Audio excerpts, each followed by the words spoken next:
for any other reason than a possible M&A transaction? Do you believe in the fundamentals? I think Twitter is a unique asset. You know, Facebook is a network of people's friends. Twitter is a network of interests. And what happens, what's going on with Twitter is that, well, first of all, Twitter needs a full-time CEO. It is insane to have Jack Dorsey be a part-time CEO at a company with the issues that Twitter has. I mean, if a part-time CEO makes sense, then so does a part-time CFO, part-time chief technology officer. That just makes no sense whatsoever. So that's one impediment. Not that Jack's not a great entrepreneur, he is. But for Twitter, there's so many different ways to think about this. When Mark Benioff was talking about it, one of the things he said is, all these companies, many companies are running their customer service on Twitter. What are they paying for that? Zero. They're just using the platform for free. I mean, I would pay $1 a month just to get Larry Summers stuff on Twitter, right? So if Twitter did a Netflix and said, you know what, we're going to change the business model here, try to what Netflix did. Netflix lost 10% of their subscribers when they did that.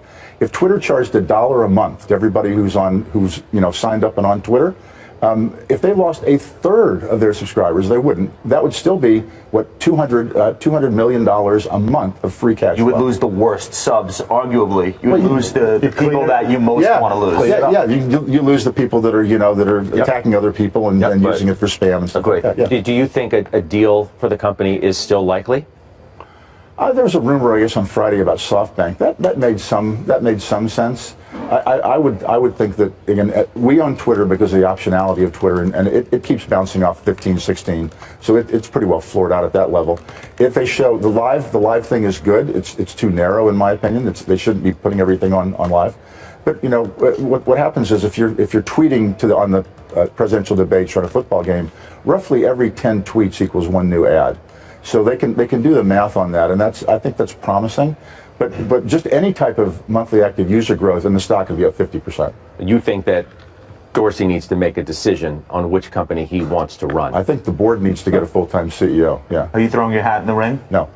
No. Have you told people on the board that that's what you think? I told Anthony that. No. Yeah. We keep debating what we're going to do on that with respect to the board. I mean, if anybody on the board's listening right now, they know what my view is. Do you think it's a target for activists?